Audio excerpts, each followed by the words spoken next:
Hello, Thrive Loud listeners. At Thrive Loud, we are always connecting you, the listener, with amazing leaders that are thriving in their lives, their businesses, and their passions. We also have had hundreds of thriving women that have been featured on this podcast. Continuing this important effort, Thrive Loud with Lou Diamond, Success.com, and Clubhouse have joined together to create a special series called Elevating the Brilliant Minds of Women. You'll get a chance to learn about these incredible initiatives of women across the globe, hear about how they are thriving, and how you can connect with them today. Enjoy this amazing conversation, and after the episode, learn more about this powerful initiative. Ladies and gentlemen, I have been to the Great Wall of China. I have seen the pyramids of Egypt. I even witnessed a grown man satisfy a camel. But never in all my years as a sportscaster have I witnessed something as improbable, as impossible as what we've witnessed here today. It's Thrive Loud with Lou Diamond. Get ready to thrive loud with Lou Diamond. Welcome, everyone, to another episode of Thrive Loud with Lou Diamond, connecting you to the most inspiring and amazing people that are thriving each and every day. I'm your host, Lou Diamond. Today on Thrive Loud, we have a relationship and intimacy coach at On the Brighter Side. She married her best friend. She's a boss mom to 4 small humans and is a weekly podcaster. And she calls herself an intimacy sexpert. I love that name, by the way. Her goal is to create a marriage that supports your business and a business that supports your marriage through her signature proven system called Training in the Art of Sexpionage. I'm dying to do this interview. Thrive Loud listeners, Monica Tanner. Monica, how are you today? Oh, I'm so great. It's so fun to be here with you, Lou. Monica and I connected in Clubhouse. And it was a very fun room. I can't even remember which room it was, but we did have a really good conversation. It was all about podcasting. Oh, that's right. We did Rockstar. This is perfect because we did Rockstar hosts. And Monica is a Rockstar host. And we brought this Rockstar host to the stage because she does have a great program and a great topic. We're going to rewind a little bit. I'm not going all the way to the womb. I want to kind of go to how this particular intimacy work that you do became your gig. And we'll kind of take it from there. How does that sound? That sounds amazing. Well, we won't go all the way back to the womb, but maybe we'll start when I was about 12 and my parents divorced out of nowhere. And I was like, what in the heck? Right. And I feel like that was kind of the beginning of my journey to figure out what makes a marriage strong and lasting. And it was also the beginning of my journey to figure out what does it actually mean to be successful? And so my life's work, I feel like, is finding the answer to those 2 questions. So I help entrepreneurs who are building or scaling their business stay happily married so that they can reach all of their goals without having to sacrifice the things that are most important to them. So I got married directly out of college. I graduated in social work with the intention of becoming a social worker so I could help marriage and families, and married my best friend right after that. And so we started the experience of being married and having kids and doing all the things, right? We started a business together and it's a very successful business. But after I had my 3rd baby, I gave my husband the ultimatum. I said, either take me out of the business or check me into the funny farm. So he chose the former and hired people to replace me out of the business. I did the stay-at-home mom thing for a few years and then finally decided that as much as I loved being a stay-at-home mom, I needed a creative outlet that was just for me, that didn't have anything to do with my husband or my kids. And so I started my own business. And now we had 2 businesses and 4 children and a busy, busy household. And so I learned a lot in the ensuing years about how to manage all of the things and prioritize my marriage. And so when my last baby went back to school, I decided to join the ranks of the school-aged kids. And I went back to school to get my degree in marriage and family counseling, my master's. I did that program for just 1 year, and I decided that the last thing I wanted to be was a therapist because I felt like there were so many things I could do to help couples stay out of therapy. And so that began my podcasting journey. I dropped out of school and I got really depressed. I was like, I want to help married couples, but I don't know where to start. I don't know how to find them. And luckily I had an incredible neighbor who was like, you need to start a podcast. Here's everything you need. So 3 years ago, my podcast was born and my business just grew out of that. Okay. First of all, thank you for bringing us up to speed here. And this is spectacular. The question brigade running through my head right now is just an infinite, but I've got some clarity on where I want to go with this. I want to rewind to the point that you mentioned. Can you share with what is the business that your husband and you started when you were together? What is that work? It's a residential and commercial pest control. Oh, spectacular. Company. Everybody needs it. I love businesses like that. And where is that geographically located? Boise, Idaho. Well, we've had offices in Texas, California, Washington, but our main business is here in Idaho. Okay. So you started off in your marriage and in your business early on together and had to deal with that component of it. I want to isolate into that window of time before the funny farm issue happened. And that was not that you went to the funny farm. The issue there was, were you cognizant that you were doing the business and the marriage thing well at that point, or did you identify a problem at that first stage? What an interesting question, because initially, I mean, we had our different strengths in the business, right? He was like the go out and find the accounts and service the accounts and that type of thing. And I managed all the office stuff. But I learned very, very quickly that we had very different ideas about how to run everything from money to where to put papers, how to even take messages from customers. I mean, he would do them on Post-its and leave them all over everywhere. And I had like a notebook where I kept them, right? So we were very, very, very different. So learning how to manage those differences was incredible. But the more challenging difference, I think, handling was how we dealt with stress, how we dealt with lots of responsibilities.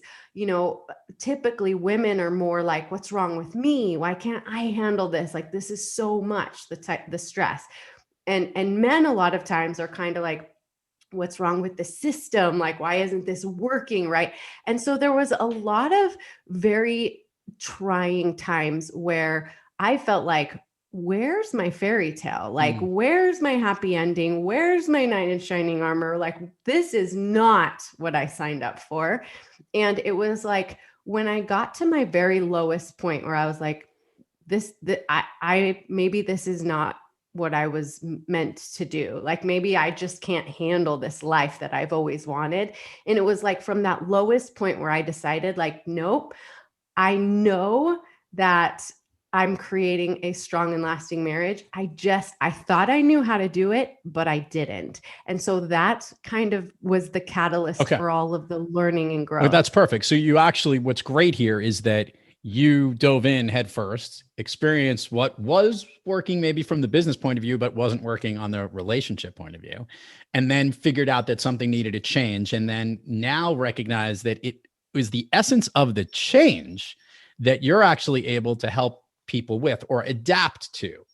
Stop me if I'm wrong. So what I tell my students or anyone that I've ever worked with is I can't promise you there won't be challenges. Of course there will be challenges, but what I can promise you is if you learn these skills, strategies, and frameworks that my program will teach you, is that you will have confidence going into all of those challenges, that you can handle it as a team, and that the struggle will make you stronger. Though that's the promise that I can give them. Okay. I love this. And I can also see, by the way, great. You as a young child saw what a divorce did to you growing up and how you want to avoid people going into therapy. You want to fix the problem.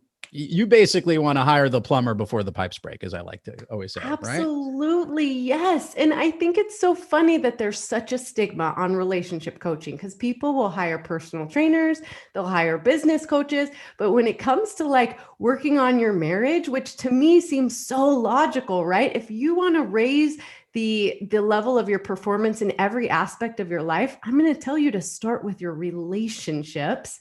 But there's such a stigma, and like, I wish I could just help people understand that working on your relationship is one of the most logical things you can do if you want to raise your performance in every other area of your life. Totally agree. And in fact, I also know that you are in a space that is only getting bigger because there are so many more entrepreneurial efforts going on. My wife and I work together. There's tons of family business related matters that need to be dealt with. And obviously handling the ups and downs of both the business and the personal life and those matters is just what life has become, because our life really never ends. Now I want to dive into a certain area. It seems that you have mastered the art of sexpionage.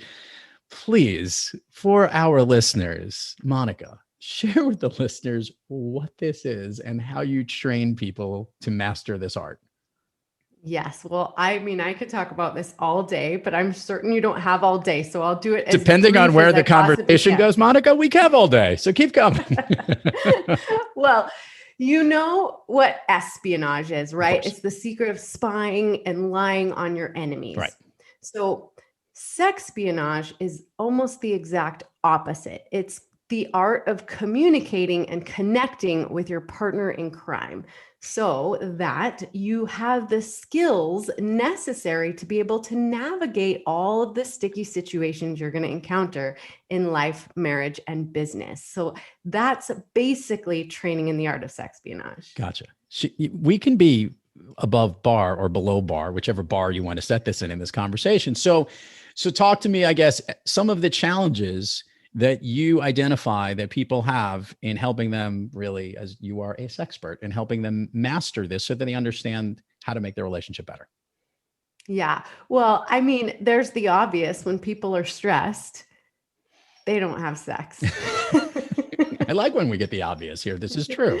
And that's like a typical kind of breakdown that you have, right? You've got a lot to do. Your to-do list is filled, and your partner typically falls to the very bottom. And when your partner doesn't feel prioritized or doesn't feel respected or doesn't feel, cared about, then your intimacy is going to go way, way, way down. And that's what I'm trying to avoid, because if you can learn how to properly prioritize your partner, your relationship, and your intimacy, then you can learn how to make intimacy something that's serving you, that's sustaining you, that's building you up, and that helps you show up in your life in a much bigger and better way.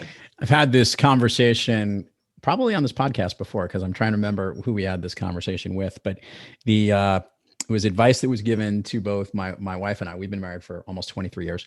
And it was, no matter what happens at work, no matter what happens in your day, when you get home from work, when you end your work day, make sure that you kiss one another. And the general point was that intimacy is at the root of your marriage, of your relationship. And a simple kiss is literally a connection point. And we laughed at this when we were obviously hot and heavy when we first married one another, but can absolutely see how vital that is every single day. One, do you agree with us? And two, 100%. Give me other types of advice and things that you work with your partners so that listeners can understand some of the work that you do. Yeah, well, 100% I agree with that. I think that's the most amazing advice, much better than the advice that I got, which is don't go to bed angry with each other. My advice there is going to be like, please, if you're upset, go to bed and work it out in the morning, right? So, but kissing when you get home from work, I think is amazing. One of the places I would tell couples to start with, kind of in that same vein, is that I like to have my couples play a game called the comfort game. Because I think there's a lot of times in life where you're going to go through difficult, COVID is a perfect example where you just feel out of control of the situation. Like there's just so many things going on that we really have no control over. And so how can your spouse comfort you in those times of kind of stress and strain? And so, for example, for me, and this is just going to be experimentation. It's going to just be a conversation that you open up with your partner. So for me, when I've had a really hard day and like nothing's gone my way in my business, and I feel like I maybe had a fight with one of the kids or something, my husband comes home, how can he comfort me the best? And so for me, it's like, take me out to get a greasy burger. Let's just sit in the car somewhere and make out. Like that makes me feel loved and cherished and seen, and like everything's going to be okay, right? It's weird, but it's me. It's totally what makes me feel better about my life. Okay. My husband has something very, very, very different. When he's had a hard day, like, let's just get naked and talk about it. Okay. So those are the differences in the way that we can help each other manage stress, right? Like, it's not like, I don't want to talk about it. I don't want to like brainstorm solutions. Like that can come later. Like when I just need like a physically connecting, like feeling like everything is okay. That's my go-to. Right. And I think when couples can recognize that, like, it's not a big conversation at the beginning. It's not like, fixing each other's problems or making them go away. It's really just like, how can we connect in a way that I can let you know that like, we're in this together, no matter what happens, like you're my girl and you're my guy and we're going to get through it. A greasy burger and a makeout sesh for me. It's absolutely awesome, by the way. One more question before we start talking about the podcast. And this is more of a personal one that I'm curious about. In this work that you've been doing and the learnings that you've had, as you look back to the 12-year-old version of yourself, obviously it's uncomfortable enough to have the conversation of sex with clients or yourself or your wife or a greasy burger for that matter. But obviously those issues that happen with your family, were a lot of those things difficult to kind of process later on in life and looking back in that matter, like for yourself and how you work through that, because you wish that your parents could have sought the advice, not from you, but from maybe another person like you, back in that time. Is that something that you're really you wish you could almost get the flux capacitor and go back and fix things? Absolutely. I mean, of course, I'm so grateful for how my life turned out, right? And I can definitely tell you that from that, I don't know if you want to call it trauma, but from that event, I became who I am. So would I take it back? No way, right? No way. It made me who I am.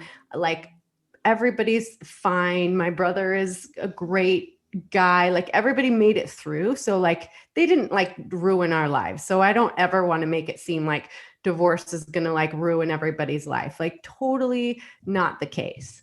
However, what I am grateful about is that through my marriage and learning the things that strengthened me as a person, and then our union, our marriage together, I have learned so much about resiliency, about facing my fears, about being uncomfortable in the anxiety. Like, all of those things have created like this confident version of myself that now, when somebody comes in and they're all panties in a wad about something, I can just fully embrace that. Like, it's totally fine. Like, everybody, we all have our emotions. Like, there's no reason to question, is there something wrong with me? Is there something wrong with the marriage? Is there something wrong with my spouse? It's easy for me to see like somebody's having an emotion, and that is absolutely okay. We don't have to fix it. We don't have to be afraid of it. We don't have to suppress it. We can all just love each other for who we are and just embrace the idea that in the struggle, we find our strength. Yeah. You're a podcaster. You got a fun show. You want to share with your listeners what it's been like, what the show is about, its format and whatnot, and what the experience has been like to be on the other side of the microphone. Yeah. So my podcast is called On the Brighter Side, Marriage for Entrepreneurs. And really, I mean, that encompasses what it is. It's learning how to look on the brighter side, marriage as an entrepreneur. Now, listen, entrepreneurs have a higher divorce rate than other married couples. because the stress and strain of entrepreneurship on a marriage is very real. There is a lot of uncertainty. There's a lot of unpredictability. And so entrepreneurship just creates its own environment in a relationship, should I say. But I have learned so much from interviewing these very high level successful entrepreneurs who have prioritized their marriage and had all of it, right? So like the last thing I ever want people to think is that they have to sacrifice their relationships on the altar of success, because there's no reason to climb to the top of that mountain and be there by yourself, right? So I think a lot of people think like, this is too hard. Something's got to give, either my business or my marriage. And what I love interviewing entrepreneurs who have made it work and what they've learned, right? So that is the podcast. Very cool. And then you get my tips and tricks in the middle of there as well. But I have absolutely loved learning from these powerhouse couples who have created fantastic businesses as well. Yeah, it's awesome. And we will put it all in the show notes and links in the plug section here. I got one question before we get to that part. And that is, look, Monica, through entrepreneurial efforts, through 4 children, we heard them in the background. If you were listening, they're around. I feel so bad. I'm so sorry. They're all going to be grounded. No, they shouldn't, because we've had enough dogs that probably should be grounded that have made noises in podcasts. So we can't complain. But with the kids, two entrepreneurial businesses, an amazing podcast, as many people would say, you are thriving on most days. However, as you know, us, Monica, some days we're not quite kicking on all cylinders and we're not quite thriving. On those days that you're not thriving, what practice do you seek, or what individual do you seek out to help get yourself back on the thriving track? So wait, you're asking me like who do I look to? Who do you look to? What do you go to? What's your, I'm off my game, I need to get back on my game. What do I do? Everybody's got their own practice that helps them get themselves reset. What's yours? Oh, I think breathing, I think praying, just being able to kind of tap into that source of power that I know is from above and from within. And then making sure that my relationships are all in alignment. Am I prioritizing the things that are most important? And typically in one of those 3 steps, we can get it back on track. I like it. Let's do the plug part of the show here, the admin part, if you will. Monica, if you could, share all the places where people can find you, websites, URLs, podcast links, social media things, whatever the heck it is. We will put it all in the show notes, but it always gets more engagement when they hear it directly from you. Thank you so much. So the easiest place to find me is going to be my website, www.onthebrightersideofmarriage.com. There you can find social media links. You can find a link to the podcast. You can find all my programs and how to work with me. And then I've really been enjoying Clubhouse. You can find me there at Monty Tanner. I like it. Monty Tanner, permission to go down Fun Street with me here. Let's do it. Okay. Monty, share with the listeners your all-time favorite movie. The Runaway Bride. Hands down, Julia Roberts is gorgeous, but she has to figure out how to take care of herself before she can get married to another human and be available to love and receive love from them. So definitely Runaway Bride. Everything that I teach can be found at some point in that movie. I like it. I'm a big, the late Gary Marshall, who was the director of that movie. And if you watch, he also was very much involved in Pretty Woman. And I think him and Hector Alonzado went to college together, because he's in all those movies too. But it is a good one. And yeah, she does look good in that one. She looks good in everything, but she looks really exceptional in that one. It's a lot of fun. And Richard Gere's character is quite interesting, but he's Richard Gere. So what are you going to do? He is. And they did that. I think someone told me they did that 10 years after they filmed Pretty Woman. It was a 10-year window, I think, between the two. I'm going to confirm that. Really? Yeah, it's like pretty impressive. Like, it's a pretty big gap. Yeah, that's very cool. They definitely have an on-screen chemistry that is undeniable. All right, are you ready to go do the speed round of Fun Street here? You're going to love this. Let's do it. Okay, the way this works is I want you to spew out the first thing that comes to your mind. Tell us first thought that comes in your mind when I tell you the question I'm about to ask you. And these are things that lift you up, that motivate you, things that make you thrive. Okay, you ready? A song you love to hear that pumps you up. Oh my gosh. Anything, any country love song. Favorite. That's not specific enough. That's a huge Let's bucket. do, I Hope You Dance. Okay. A favorite food that isn't a dessert. Tortillas. A favorite dessert. Cheesecake. An activity you wish you did more of. Running. An activity you wish you did less of. Sleeping. Interesting. If you could snap your fingers and go anywhere in the world, Mani, where are you? Thailand. Thailand. Have you been? Oh, most amazing vacation ever. Most amazing. You got 4 children and 2 businesses and a lot of chaos going on. Do you have time for all 6 of you to go away on vacations? Yes, awesome. we make it a priority. I like it. You find time for the things you prioritize. Monica Tanner, truly a pleasure having you on the program today. Thank you so much for coming on Thrive Loud. Thank you. What a pleasure. And to all the listeners out there, thank you for joining us. And until next time, keep thriving onward and upward. And remember, be brief, be bright, be gone. Thanks for listening to this special episode of Thrive Loud with Lou Diamond, brought to you by Success.com and Thrive Loud. To learn more about this great program and elevating the brilliant minds of women, head on over to thriveloud.com or Success.com. And make sure to follow Lou at Thrive Loud everywhere on social media to learn more about this special series. Thanks for listening.